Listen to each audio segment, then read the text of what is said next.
Adam dan Hawa mulai mendengarkan perkataan iblis. Keikhlasan tiada lain adalah kegiatan yang Rasanya dilakukan memang lezat hingga keduanya Tapi lupa. sesungguhnya ia bagai binatang Dan saat liar. itu ia merasa nyawanya sudah sampai. yang lain berpikir ia hanya bagian dari dongeng.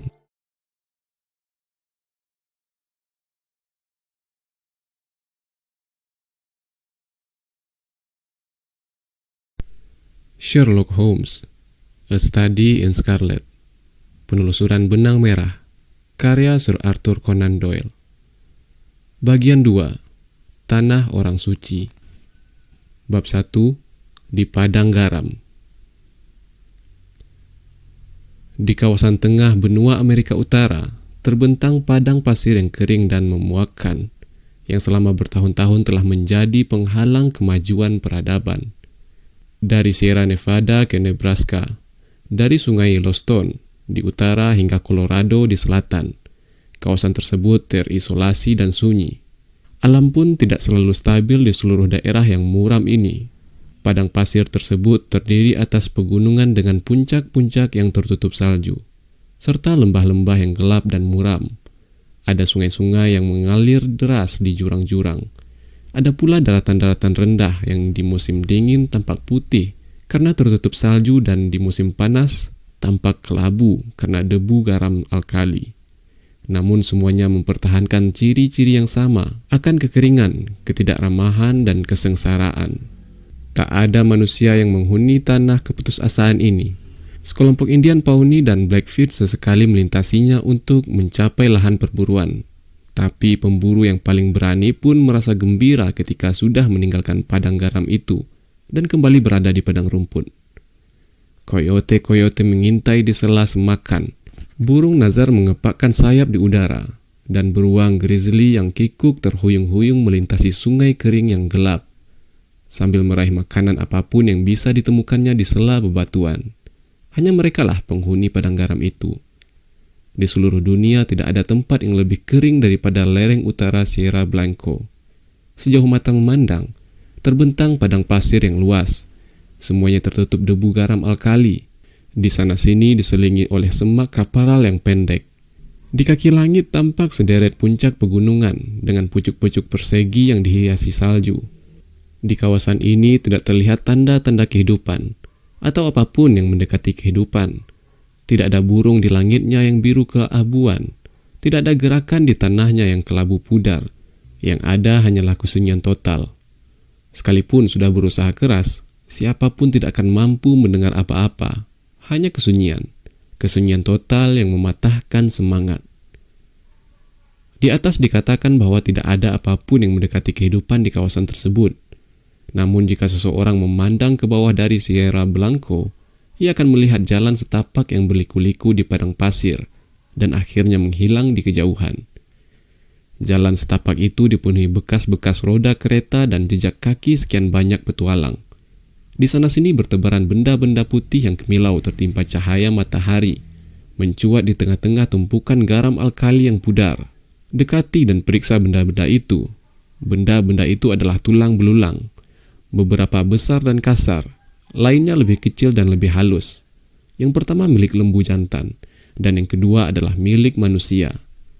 Orang bisa menyusuri rute karavan sejauh 240 km itu dengan mengikuti teberangan tulang belulang mereka yang tak mampu melanjutkan perjalanan.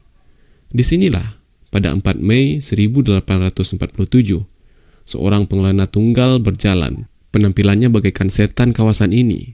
Seorang pengamat mungkin akan menemui kesulitan untuk mengatakan apakah usianya 40 tahunan atau 60 tahunan. Wajahnya kurus dan kasar, kulitnya yang kecoklatan tertarik rapat di tulang-tulang pipinya yang menonjol. Rambut dan janggutnya coklat beruban, matanya cekung dan membara dengan semangat yang tidak wajar. Sementara tangannya yang mencengkeram senapan hampir sama kurusnya dengan kerangka. Ia berdiri dengan bertumpu pada senapannya. Sosoknya yang jangkung dan tulang-tulangnya yang besar menunjukkan tubuh yang liat serta kuat. Tapi wajahnya yang kurus dan pakaiannya yang menjuntai, menutupi tubuh yang kurus kering, menyatakan bahwa pria ini sedang sekarat. Sekarat karena kelaparan dan kehausan. Ia telah bersusah payah menuruni jurang lalu naik kembali dengan harapan yang sia-sia untuk menemukan air. Sekarang padang garam yang luas membentang di depan matanya dan sabuk pegunungan yang buas di kejauhan. Tanpa ada tanda-tanda kehidupan, tanaman atau pohonan dimanapun. Ia memandang ke utara, timur, dan barat dengan liar. Lalu menyadari bahwa pengembaraannya telah berakhir. Di sini, di dataran yang kering kerontang ini, ia akan tewas. Yah, di sini atau di ranjang empuk 20 tahun lagi, sama saja. Gumamnya sambil duduk di bawah keteduhan sebongkah batu. Sebelum duduk, ia meletakkan senapannya yang tidak berguna serta buntalan besar yang tersandang di bahu kanannya. Tampaknya buntalan itu terlalu berat baginya, hingga sewaktu ia menurunkannya ke tanah, buntalan tersebut jatuh dengan agak keras. Seketika terdengar jeritan tertahan, dan dari sela-sela buntalan itu muncul sebentuk wajah mungil yang ketakutan dengan mata coklat yang sangat cemerlang. "Kau menyakitiku," terdengar suaranya yang kekanak-kanakan dan bernada marah. "Benarkah?" jawab pria itu. "Aku tidak sengaja." Sambil berbicara, ia membuka buntalan abu-abu itu untuk mengeluarkan seorang anak perempuan berusia sekitar 5 tahun. Anak itu cantik. Sepatu serta gaun merah muda yang dikenakannya jelas menunjukkan bahwa ia dirawat dengan baik oleh ibunya. Meskipun wajahnya tampak pucat dan kelelahan, lengan dan kakinya yang masih berisi menunjukkan bahwa anak itu tidak semenderita teman seperjalanannya. "Bagaimana sekarang?" tanya pria itu cemas, karena si gadis cilik terus menggosok-gosokkan rambut keriting pirang yang menutupi belakang kepalanya. "Cium agar sembuh," katanya, sambil menunjukkan bagian yang terluka kepada pria tersebut. "Itu yang biasa dilakukan ibu." "Di mana ibu?" "Ibu sudah pergi. Kurasa kau akan segera bertemu dengannya." "Pergi?" kata gadis itu. "Kenapa ibu tidak mengucapkan selamat berpisah? Biasanya ibu selalu bilang, kalau ke rumah bibi untuk minum teh saja, ibu selalu bilang. Sekarang ibu sudah pergi 3 hari. Aduh, di sini kering sekali ya. Tidak ada air atau makanan." Tidak ada apa-apa sayang. Kau hanya perlu bersabar sebentar, dan sesudah itu kau akan baik-baik. Sandarkan kepalamu kepadaku, kau akan merasa lebih enak. Tidak mudah untuk berbicara dengan mulut kering, tapi kurasa kau harus mengetahui keadaan kita. Apa yang kau pegang itu?" "Barang-barang cantik, barang-barang bagus," suruh gadis kecil itu dengan penuh semangat, mengacungkan 2 keping mika yang berkilau-kilau. "Setibanya di rumah nanti akan kuberikan kepada kakakku, Bob. Kau akan segera melihat barang-barang yang lebih cantik," kata pria itu yakin. "Kau tunggu saja sebentar. Nah, sampai di mana kita tadi? Oh ya, tadinya kita mengira kita akan bertemu sungai lagi. Tapi ada yang tidak beres. Kompas, peta, atau apa, dan sungainya tidak ketemu. Kita kehabisan air. Hanya ada beberapa tetes untuk bocah kecil seperti dirimu. Dan kau tidak bisa mandi." Gadis kecil itu memotong, menatap wajah temannya yang muram. "Ya, kami juga tidak bisa minum. Dan Mr. Bender, dia yang pertama pergi. Lalu Indian Pete, Mrs. McGregor, Johnny Hans, lalu, sayang, ibumu." "Kalau begitu ibu juga mati," seru si gadis menutupi wajah dengan celemeknya dengan menangis tersiak-siak. "Ya, semua sudah meninggal, kecuali kau dan aku. Aku menggendongmu ke sini karena kupikir masih ada kemungkinan kita menemukan air. Tapi ternyata keadaannya tidak bertambah baik. Sekarang kesempatan kita sangat kecil." "Maksudmu kita juga akan mati?" tanya si gadis kecil. Tangisnya terhenti sejenak dan dia mengangkat wajahnya. "Kurang lebih begitulah." "Kenapa tidak kau katakan dari tadi?" Gadis kecil itu tertawa riang. "Kau menakut-nakutiku saja. Mati sih tidak apa-apa, soalnya kita akan bertemu ibu." "Ya, kau akan bertemu ibumu sayang." "Kau juga. Aku akan cerita pada ibu, kau baik sekali padaku. Taruhan, ibu pasti menyambut kita di pintu surga, membawa seguci besar air dan kue gandum yang sangat banyak. Panas-panas, kedua sisinya dipanggang. Aku dan Bob sukanya begitu. Berapa lama lagi?" "Aku tidak tahu. Sebentar lagi mungkin." Pandangan pria itu terpaku ke kaki langit di utara. Dalam kebiruan langit muncul 3 bintik yang semakin lama semakin besar. Begitu cepat ketiganya mendekat. Sesaat kemudian, ketika bintik itu telah menjadi 3 burung besar kecoklatan yang terbang berputar-putar di atas kepala kedua pengelana tersebut, lalu mendarat di bebatuan di atas mereka. Ketiganya adalah burung pemakan bangkai yang datang mendahului maut. "Ayam!" pekik si gadis dengan gembira. Ditunjukkannya ketiga burung Nazar sambil bertepuk tangan memanggil mereka. "Tuhankah yang menciptakan tanah ini?" "Tentu saja," sahut temannya, agak terkejut mendengar pertanyaan yang tidak terduga itu. "Tuhan menciptakan Illinois dan Missouri," kata si gadis kecil. "Tapi kurasa bukan dia yang menciptakan tanah ini. Pekerjaannya kurang bagus. Mereka melupakan air dan pohon-pohon." "Bagaimana kalau kita berdoa?" tanya pria itu. "Sekarang belum malam," tukar si gadis kecil. "Tidak masalah. Memang bukan waktu yang biasa, tapi aku yakin dia tidak keberatan. Kau ucapkan saja doa yang biasa kau ucapkan setiap malam di kereta sewaktu kita di dataran." "Kenapa kau tidak berdoa sendiri?" tanya gadis kecil itu penasaran. "Aku tidak ingat. Aku sudah tidak berdoa lagi sejak tinggiku separuh senapan ini. Tapi kurasa tidak ada kata terlambat untuk berdoa. Ucapkan doamu keras-keras. Aku akan mengikutinya." "Kalau begitu kau harus berlutut, dan aku juga," kata si gadis kecil sambil membentangkan selendang abu-abu yang tadi membungkusnya. "Kau harus mengangkat tanganmu seperti ini. Dengan begitu, kau merasa lebih baik." Seandainya di tempat itu ada manusia lain, mereka pasti akan terpana menyaksikan pemandangan yang ganjil itu. Gadis kecil yang polos dan petualangan berpengalaman, berlutut bersama-sama di atas selendang sempit. Wajah kecil yang elok dan wajah petualangan yang kasar. Keduanya menengadah ke langit yang tidak berawan, sementara ada suara, yang satu pelan dan jernih, dan yang lain berat dan serak. Bersatu meminta belas kasihan dan pengampunan. Setelah berdoa, kedua orang itu kembali duduk di bayang-bayang batu besar hingga si gadis kecil jatuh tertidur, meringkuk di dada pelindungnya. Pria itu terus mengawasi sang bocah, tapi akhirnya ia tak mampu menolak panggilan alam. Sudah 3 hari 3 malam ia tidak membiarkan dirinya beristirahat. Perlahan-lahan kelopak matanya yang lelah menutup, kepalanya menunduk semakin lama semakin rendah ke dada, hingga janggut lebat pria itu menyatu dengan rambut pirang keriting si gadis kecil, dan keduanya tidur dengan nyenyaknya. Seandainya pengelana tersebut terjaga selama setengah jam lagi, ia akan menyaksikan pemandangan yang aneh. Jauh di tepi padang garam, debu terlihat mengepul, mula-mula sangat tipis, dan hampir-hampir tidak bisa dibedakan dari kabut di kejauhan. Tapi kepalan tersebut perlahan-lahan membubung semakin tinggi dan semakin lebar, hingga membentuk awan yang jelas dan tebal.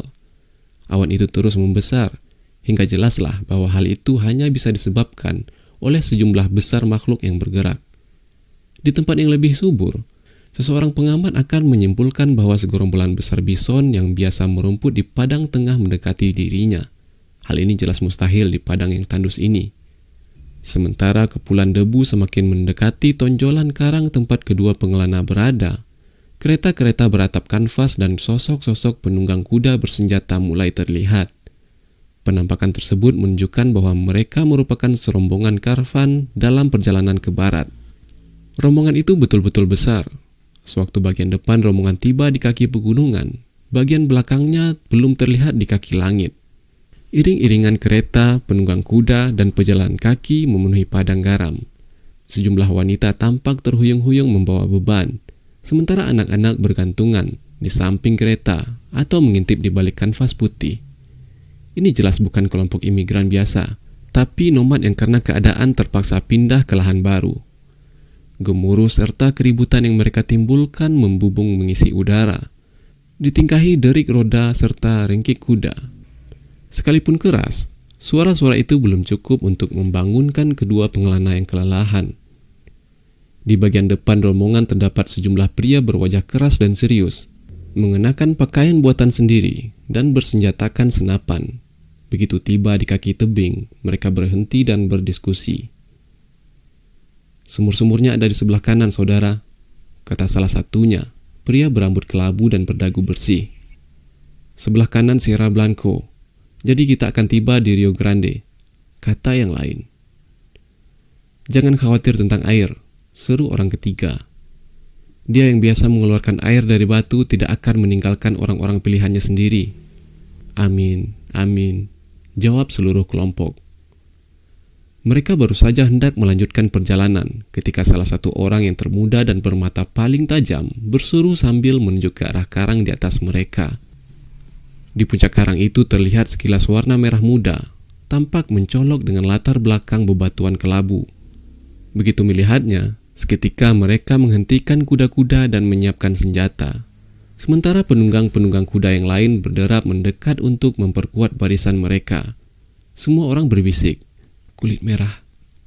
Tak mungkin ada orang Indian di sana," kata seorang pria tua yang tampaknya memimpin rombongan. "Kita sudah melewati wilayah Pawnee, dan tidak ada suku lain sebelum kita melintasi pegunungan besar. Apa sebaiknya kuperiksa saudara Stangerson?" tanya salah satu orang. Aku juga, seru belasan orang lain. "Tinggalkan kuda-kuda kalian dan kami akan menunggu kalian di sini," jawab tetua tersebut. Dalam sekejap, para pemuda telah turun dari kuda-kuda mereka dan memanjat tebing curam menuju benda yang telah memicu rasa penasaran mereka. Mereka memanjat dengan cepat dan tanpa suara, dengan keyakinan dan kelincahan seorang pemandu yang terlatih. Para pengawas dari dataran di bawahnya bisa melihat mereka berlompatan dari batu ke batu, hingga sosok-sosok mereka berdiri dengan latar belakang langit. Pemuda yang pertama kali melihat benda merah muda itu berada paling depan. Tiba-tiba para pengikutnya melihat ia mengangkat tangan seakan-akan terkejut. Mereka segera menggabungkan diri dan sama-sama terperangah. Di dataran kecil yang merupakan puncak bukit gundul itu terdapat sebongkah batu raksasa, dan seorang pria menyandar ke sana. Pria yang jangkung, berjanggut panjang, dan berwajah keras tapi amat kurus. Wajahnya yang tenang dan napasnya yang teratur menunjukkan bahwa ia tengah tertidur nyenyak. Di sampingnya berbaring seorang anak. Kedua lengannya yang putih dan berisi meliliti leher sang pria yang kecoklatan. Rambut pirang anak itu menutupi dada rompi beludu sang pria. Bibir kemerahan anak itu agak membuka, menunjukkan deretan gigi seputih salju di baliknya, dan senyum tipis merkah di wajahnya. Kaki-kakinya yang putih gemuk berakhir pada kaos kaki putih dan sepatu dengan gesper mengkilat, merupakan kontras yang aneh terhadap penampilan kumuh temannya. Di tepi batu di atas pasangan ganjil ini berdiri 3 burung nazar yang segera terbang pergi sambil menekik kecewa ketika melihat para pendatang baru. Pekikan burung-burung pemakan bangkai tersebut membangunkan kedua orang yang sedang tidur. Mereka menatap sekitar dengan kebingungan. Yang pria bangkit terhuyung-huyung dan memandang ke bawah, ke arah dataran yang tadi begitu sunyi dan sekarang tengah dilintasi sejumlah besar manusia dan hewan. Pria itu tertegun. Digosok-gosokkannya matanya dengan tangannya yang kurus. "Aku pasti sedang bermimpi," gumamnya. Gadis kecilnya berdiri di sampingnya sambil mencengkram ujung mantelnya. Tidak mengatakan apa-apa, tapi memandang sekitarnya dengan bingung dan bertanya-tanya. Kelompok penyelamat dengan cepat mampu meyakinkan kedua orang ini bahwa kehadiran mereka bukanlah ilusi.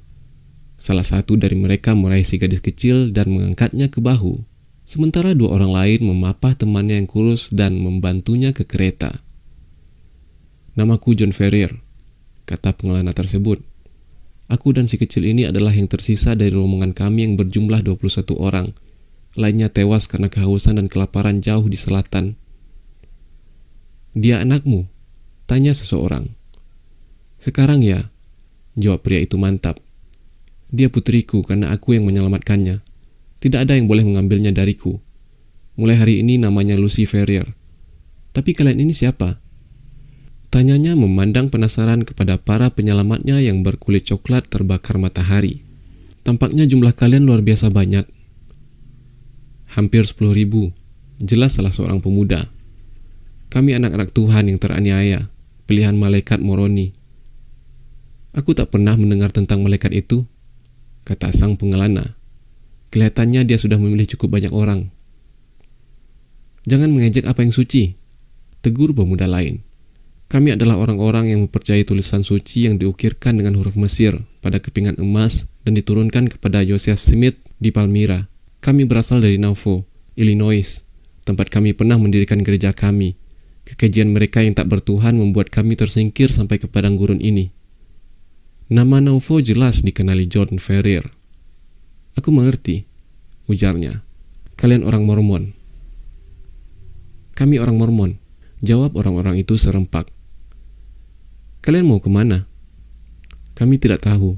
Tangan Tuhan yang membimbing kami melalui nabi kami. Kau harus menemuinya. Dia yang akan menentukan nasibmu. Mereka telah tiba di kaki bukit dan langsung dikerumuni para musafir, wanita-wanita pucat yang tampak lemah lembut, dan anak-anak yang kuat dan tertawa-tawa. Pria-pria yang menatap mereka dengan penasaran dan was-was. Banyak yang bersuara heran atau iba saat melihat kehadiran gadis kecil dan pria kumuh tersebut. Tapi para pengawal mereka tidak berhenti. Mereka terus dikiring maju hingga tiba di sebuah kereta yang sangat mencolok karena besarnya serta keanggunannya. Kereta tersebut ditarik oleh 6 ekor kuda, sementara kereta-kereta lainnya hanya ditarik oleh 2 atau paling banyak 4 ekor kuda. Di samping kursir, duduk seorang pria yang tidak mungkin lebih dari 30 tahun usianya. Tapi kepalanya yang besar dan ekspresinya yang serius menyatakan bahwa dirinya seorang pemimpin. Ia tengah membaca sebuah buku bersampul coklat. Tapi saat kerumunan tersebut mendekat, ia meletakkan buku itu dan dengan penuh perhatian mendengarkan cerita mereka. Setelah mendapat keterangan tentang apa yang telah terjadi, ia berpaling kepada kedua pengelana. Kalau kalian mau ikut kami, katanya dengan serius, kalian harus mengikuti ajaran kami. Kami tidak mau ada serigala dalam kawanan domba kami. Lebih baik kalian tewas di tempat ini daripada merusak seluruh rombongan kami. Kalian menyetujui syarat ini? Syarat apapun akan kusetujui, kata John Ferrier, dengan penekanan begitu rupa hingga para tetua pun tersenyum simpul. Hanya pemimpinnya yang tetap kaku. Bawa orang ini, saudara Stangerson, kata sang nabi. Berikan makanan dan minuman kepadanya, juga kepada anak kecil itu. Kau juga bertugas untuk mengajarkan kredo suci kita kepada mereka. Nah, kita sudah tertunda cukup lama. Maju ke Zion. Maju ke Zion, seru sekelompok orang Mormon tersebut, dan kata-kata itu menyebar ke sepanjang karavan. Diiringi lecutan cambuk dan derik roda, kereta-kereta besar mulai melaju, dan tak lama kemudian seluruh karavan kembali bergerak. Tetua yang dipilih untuk merawat kedua pengelana tersebut mengajak mereka ke keretanya. Tempat makanan telah tersedia. Kalian harus tetap di sini, ujarnya. Dalam beberapa hari kalian akan pulih. Sementara itu, ingatlah bahwa sejak sekarang hingga selama-lamanya kalian adalah umat kami. Brigham Young sudah mengatakannya, dan ia berbicara dengan suara Joseph Smith yang merupakan suara Tuhan sendiri.